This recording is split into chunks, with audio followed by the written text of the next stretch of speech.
اللہ رب العالمین نے آیت کریمہ دے اندر مضمون بیان فرمایا کہ دنیا دے اندر کوئی امت ایسی نہیں گزری آدم علیہ السلام تو رہ کے جس دے اندر قربانی دی بات نہیں رہی۔ ہر امت واسطے اسی یہ طریقہ مقرر کیتا کہ اللہ تعالیٰ نے جڑے انہوں نے چار پائے دسے ہیں انہوں دی ملکیت مویشی کیتے ہیں، انہاں تے اللہ دا نام لین، ذبح کرنے کی بجائے اللہ دا نام لینا کیا کہ اصل روح دی اللہ دا نام پکارنا، کہ یاد کرو کہ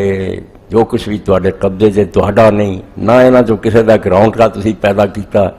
یہ سب اللہ دی عنایت ہے، اور دی عطا ہے۔ سواریاں کردے جے، گوشت کھاندے جے، دودھ پیندے جے، حتیٰ کہ انہاں دی ہڈیاں گوبر پیشاب بھی ورت رہے جے، انہیں نفع ہے نا جانوراں والا کمفیہ منافع کہ بیان کرتے ہی کتاباں لگ جاندیاں کہ مویشیاں دے اندر ہی اللہ تعالیٰ نے کنے نفع رکھیا، مٹھائیاں دیاں دکاناں دے جو کچھ سارا اسے دی برکت ہے کہ دودھ دیندے گوشت دیندے کھلاں تک وردیں وال وردیں۔ تو اللہ پاک فرماؤندا کہ ہر امت واسطے طریقہ رہا ہے کہ وہ جڑے جانور اللہ نے انہوں نے عطا کیتے انہاں دا اللہ دا نام لین، اعلان کرن کہ اللہ سب تیرا ہی ہے، تیری مہربانی۔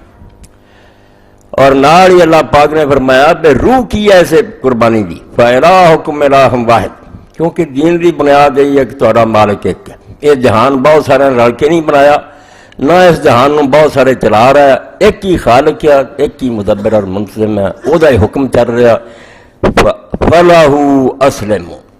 اس تو اپنے اس ایک کے مالک کے سامنے جھک جاؤ، اسلام فَلَهُ أَسْلِمُوا، اپنے آپ نو دے حوالے کر دیو، سپرد کر